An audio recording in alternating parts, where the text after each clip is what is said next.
খুশি, তুই খুশি বলে ডাকলেই ওর সঙ্গে সঙ্গে বুঝতে পারে যে ওর নাম খুশি, আর ঠিক তাকিয়ে থাকে। এই যে ওকে বিস্কুটটা দেখাচ্ছি যে খাবি বিস্কিট, ও সারাক্ষণ শুয়ে থাকে, একটুও উঠবে না সারাক্ষণ। যখন আমি চলে যাব তখনও দেখি শুয়ে আছে, আমি যখন কাজ করছি তখনও দেখছি শুয়ে আছে। তারপরে দেখি এখন খুশিকে দুটো বিস্কিট খাওয়াই, সন্ধে হয়ে গেছে তাই।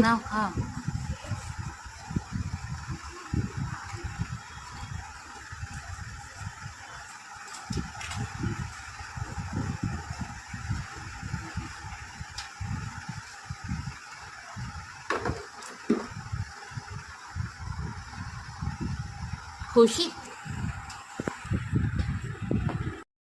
শুয়ে পড়ো, শুয়ে পড়ো, ওখানে শুয়ে পড়ো। আর নেই, শেষ, আবার কাল সকালে দেবো, কাল সকালে বিস্কিট।